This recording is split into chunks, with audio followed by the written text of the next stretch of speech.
The Aperture Dawn hung motionless in the vacuum, its once polished hull now dulled and scarred from years of deep space mining expeditions. Through the massive viewport of the command deck, Captain Elias Rourke stared into the abyss, his jaw clenched tight. The Sargasso void stretched before them, a dark expanse of twisting gravitational waves that shimmered faintly as if taunting the ship with its deadly beauty. "We should have turned back," muttered Lieutenant Carson, his voice barely above a whisper. He stood at the helm, sweat gleaming on his brow as his trembling fingers danced over malfunctioning controls. This rift, it wasn't on any of the charts. Rourke didn't respond. He knew Carson was right. The rift had been a mistake, one born of desperation. The mining operation had run months over schedule, and profits were dwindling. Cutting through uncharted territory had seemed like the fastest route back to port. Instead, it had trapped them in this unholy snare. The ship was dying. Systems were failing faster than Torres. The chief engineer could repair them. The power grid faltered without explanation. Rations were thinning, and water purification had begun to yield a brackish, metallic taste. But the worst of it, the part that Rourke refused to acknowledge, even as it gnawed at him, was the crew. Kyle Marek was the first. Routine maintenance, that's all it was, Carson had insisted when they'd reviewed the incident log. Marek had been sent to inspect the coolant systems in the engine bay, a thankless but straightforward task. An hour later, the ship's intercom had exploded with his panicked screams. By the time the rescue team arrived, all they found was his suit. It was crumpled, as if the body inside had been sucked out and shredded, leaving behind a thin smear of organic residue. Then, as if in mockery, the ship's engines roared back to life. Systems that had been dead for weeks surged with power. The ship lurched forward, slicing through the void with a vigor it hadn't displayed in years. The crew celebrated at first, too relieved to question the timing. But Rourke knew better. He had seen the glint of unease in their eyes, the way their laughter faded when they noticed the faint, rhythmic pulsing that now emanated from the ship's walls, like a heartbeat. "Captain, the anomaly's pull is increasing." The voice of Ensign Mira Hale cut through his thoughts. Her face, normally bright with curiosity, was now pale and hollow-eyed, a mask of exhaustion. She leaned over the sensor array, fingers working with mechanical precision. "If we don't stabilize, we'll be torn apart." "Stabilize with what?" Carson snapped, spinning on her. "Half the ship's systems are offline, and the other half are doing whatever the hell they want. That's enough." Rourke's voice was low, steady, but it carried the weight of command. Carson bit back another retort and turned back to his station, muttering under his breath. Mira shot the captain a grateful glance before returning to her work. The ship groaned beneath their feet, a sound that reverberated through the deck plates like a distant, inhuman wail. Rourke steadied himself on the railing, his eyes narrowing. It wasn't the sound of metal under strain. It was different, organic. "Torres, report," Rourke said, activating the intercom. The response was static at first, followed by a burst of coughing. "Engine bay's stable, for now," Torres rasped. "But it's not the engines we should be worried about. The coolant lines, they're not metal anymore, sir. They're something else." "What the hell does that mean?" Rourke demanded. "I don't know. They're pulsing, like veins." Torres's voice cracked, panic bleeding into his tone. "I've never seen anything like it. And Marek, God, it's like whatever took him is spreading, I think. The intercom cut off with a sharp pop.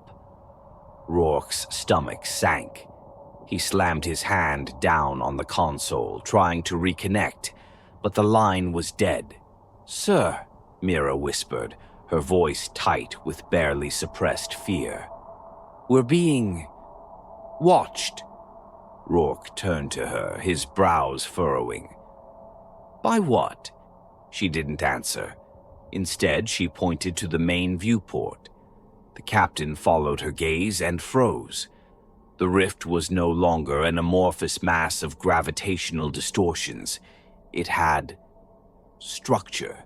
Tendrils of light twisted and coiled, reaching toward the Aperture Dawn like the grasping fingers of some ancient, unknowable god. The patterns shimmered, forming shapes that were almost familiar.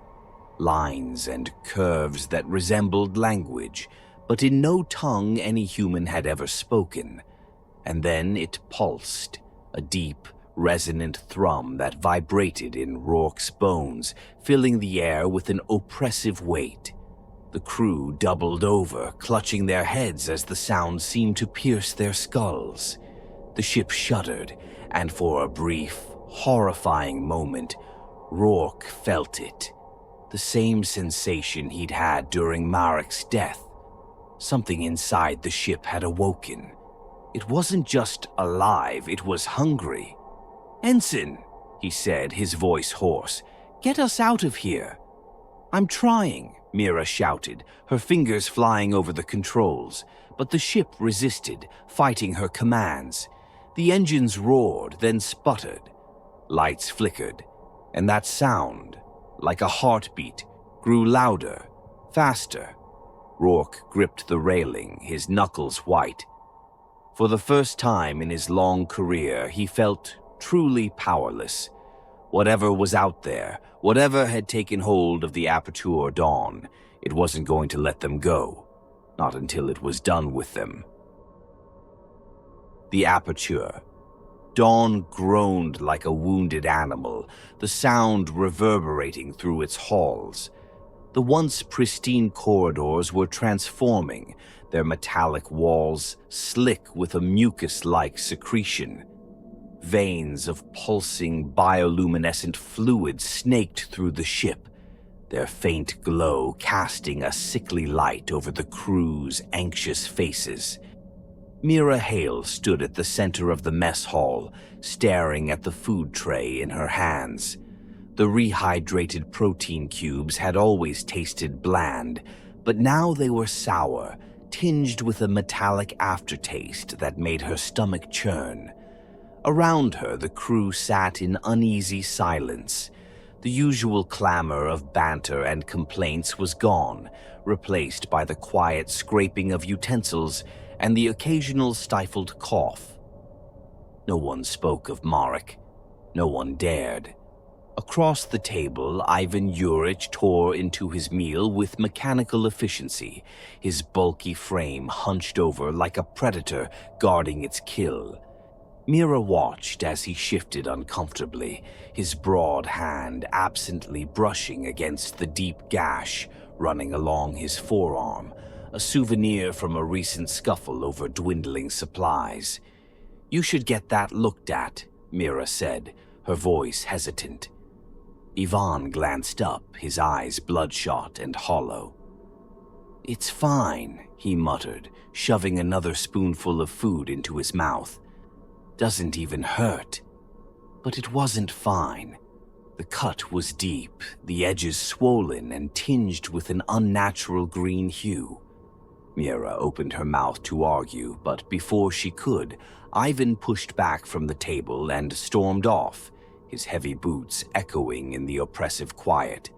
"Let it go," said Carson from beside her, his voice low. "If he doesn't want help, there's nothing you can do." Mira nodded reluctantly, but unease gnawed at her. Something about the wound wasn't right. Something about everything wasn't right.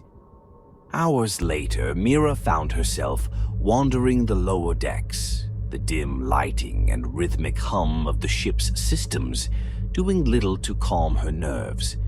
She had volunteered for a sensor diagnostic, anything to keep her mind occupied. But as she made her way toward engineering, a faint noise stopped her in her tracks, a wet, slithering sound. She froze, her heart pounding as she strained to listen. The sound came again, louder this time, accompanied by a low, guttural groan. It was coming from the mess hall. Her pulse quickened as she crept toward the source, her footsteps soft against the grating. The mess hall door slid open with a hiss, and the stench hit her like a wave, a sharp, acrid odor that made her gag. In the center of the room, Ivan Yurich writhed on the floor. His arm, where the gash had been, was grotesquely swollen, the skin stretched tight and glistening. Veins bulged along his neck and face, pulsating with a sickly green glow. His mouth opened and closed soundlessly, his eyes wide with terror as his body convulsed. "Ivan," Mira gasped, rushing forward. But as she reached for him, his body spasmed violently, and the swollen flesh on his arm burst open. She stumbled back, choking on a scream as a mass of writhing tendrils erupted from the wound. The tendrils were slick and translucent, their tips barbed and twitching as they extended outward. Yvonne's screams finally broke free, a guttural, agonized howl that echoed through the ship. "Mira, what the hell is—" Carson's voice rang out as he entered the room, but it died in his throat as he took in the scene. The tendrils whipped toward them, slashing through the air with terrifying speed. Mira and Carson dove for cover, the barbed appendages striking the walls with a metallic clang. Ivan's body was no longer human. His torso had split open, his ribcage jutting outward like the petals of some nightmarish flower. From within, more tendrils emerged, writhing and pulsing as if tasting the air. "We have to," Mira's voice broke as one of the tendrils lashed out, slicing a deep gash across her arm. Pain flared, and she bit back a scream, clutching the wound as blood seeped between her fingers. Carson grabbed a fire extinguisher from the wall and swung it wildly, the blunt force sending the creature staggering backward. "Move!" he shouted, pulling Mira to her feet. They fled down the corridor, the sound of tendrils scraping against the walls following close behind. Mira's vision blurred with pain, but she forced herself to keep running, her breath coming in ragged gasps. When they finally reached the safety of the command deck, Carson slammed the door shut and activated the emergency lock. "What the hell was that?" he demanded, his chest heaving. Mira didn't answer. She sank to the floor, her hand trembling as she pulled back the sleeve of her jumpsuit. The gash on her arm was shallow, but the skin around it was already turning green, the veins beneath darkening and bulging unnaturally.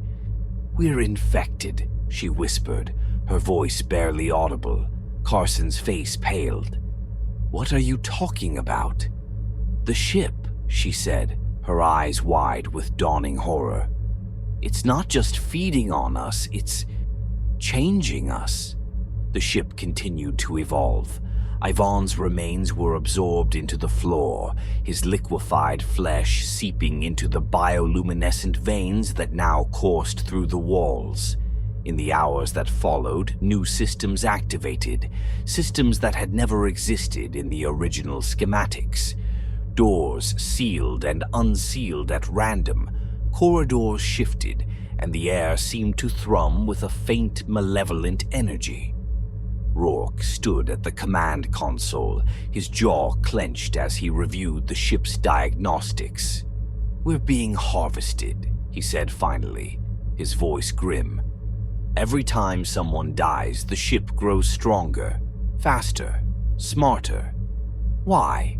Mira asked, her voice trembling. She leaned against the wall, her injured arm hidden beneath a hastily wrapped bandage. Rourke's gaze was hard, his eyes shadowed with exhaustion. "Because it needs us to survive. It's not a ship anymore. It's a predator." The crew exchanged uneasy glances, the weight of his words settling over them like a shroud. For a long moment, no one spoke. Then the ship shuddered, and a low, guttural sound echoed through the intercom. It wasn't static or a malfunction. It was a voice, alien, guttural, and hungry, and it was laughing. The lower decks of the Aperture Dawn were a labyrinth of dimly lit corridors, their walls pulsing faintly with a grotesque, organic rhythm. Mira Hale gripped her flashlight tightly, the beam trembling as it cut through the cloying darkness. Chief Engineer Dax Torres was ahead of her, his bulky frame crouched low as he pried open a sealed hatch.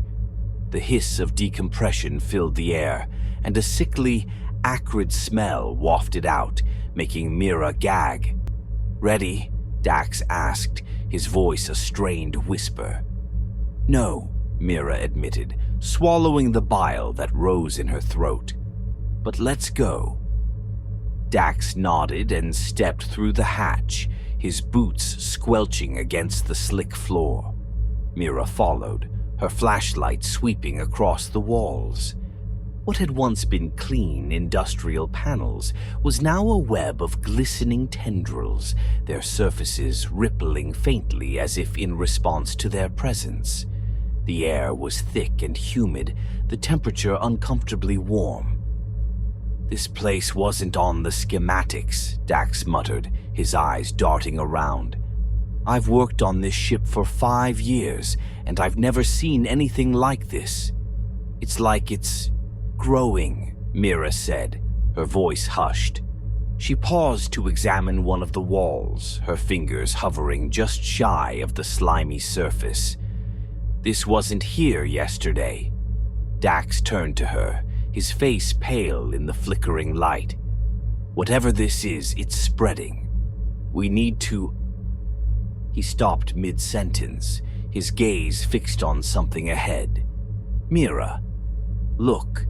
She followed his gaze and felt her stomach drop. At the center of the room, surrounded by a mass of writhing tendrils, was a containment pod. It was massive, its glass surface fogged with condensation, and the machinery surrounding it hummed faintly with energy. Inside, something shifted.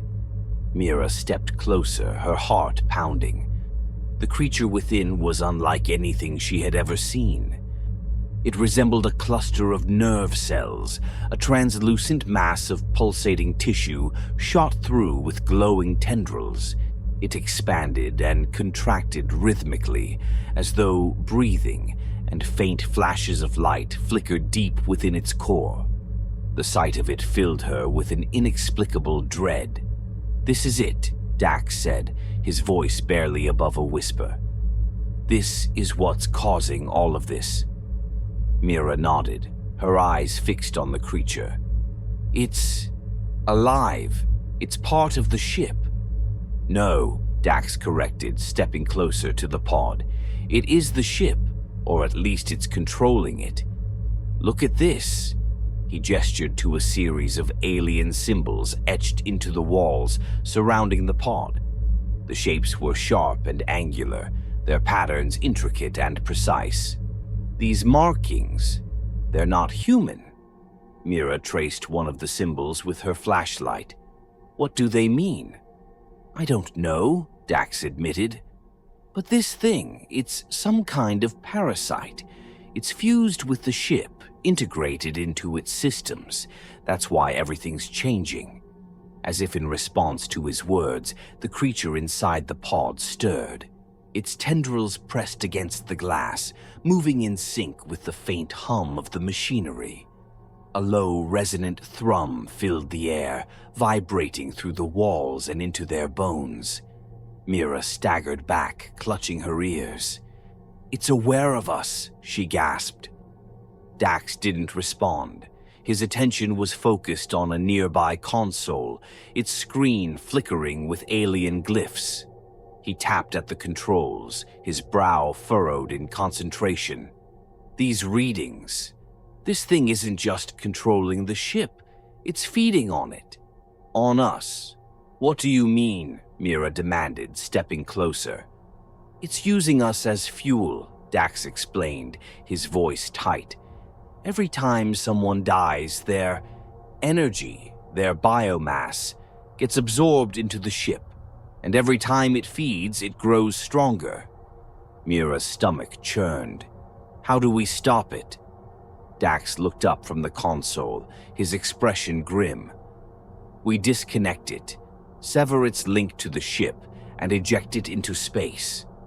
And if we can't, Dax hesitated, then we're dead. Before Mira could respond, the pod shuddered violently. The creature inside pressed harder against the glass, its tendrils flaring with light. The hum of the machinery grew louder, and the walls around them began to tremble. Dax, we have to move, Mira shouted, grabbing his arm. But it was too late. The pod erupted in a spray of shattering glass and viscous fluid, the creature's tendrils whipping outward with terrifying speed. One of them lashed out, piercing Dax through the chest. His scream echoed through the chamber as the tendril lifted him off the ground, his body convulsing as the creature began to absorb him. Run! Dax managed to choke out, his voice barely audible over the sound of his own body breaking apart. Mira didn't hesitate. She turned and bolted for the hatch, her flashlight swinging wildly as she sprinted down the corridor. Behind her, the creature let out a low, guttural roar, its tendrils tearing through the walls as it pursued her. She reached the hatch and slammed it shut, her hands shaking as she activated the manual lock. The creature's tendrils pounded against the metal, but the door held, for now. Mira collapsed against the wall, her chest heaving as she tried to catch her breath. The ship groaned around her, the sound reverberating like a living thing in pain. The creature was awake now, fully aware of her presence, and it wouldn't stop until it consumed them all. Mira stared at the slick, pulsating walls, her mind racing. She had seen the creature's origin, its true form, but she still didn't understand it. Not fully, and she didn't know if she ever would. The Aperture Dawn trembled violently, its structure groaning like a leviathan in its death throes. Mira Hale stumbled through the twisting corridors, her breath ragged, her arms slick with blood from the deep gash left by one of the creature's tendrils. The ship was falling apart around her, the walls folding and writhing as if rejecting her presence. The air was heavy, suffocating, and reeked of something ancient and decayed.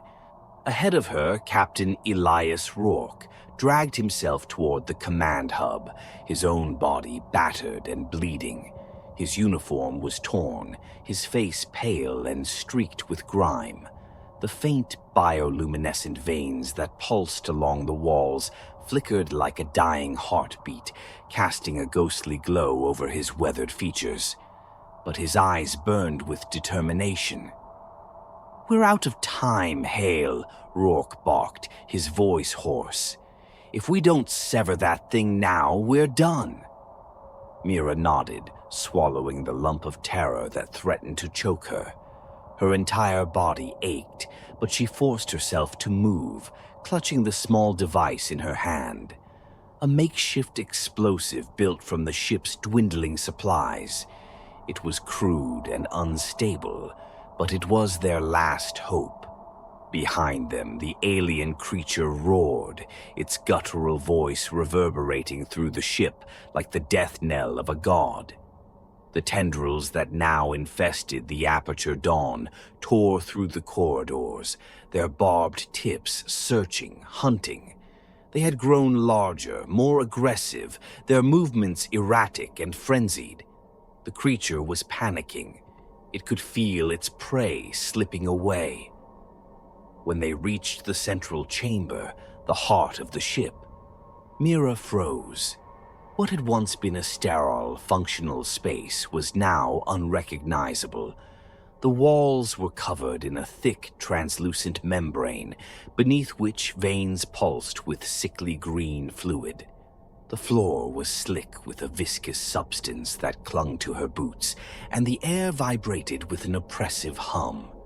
At the center of it all, the creature loomed.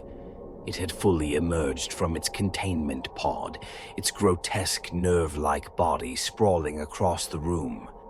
Its tendrils were embedded deep into the ship's systems, their pulsations in perfect sync with the flickering lights.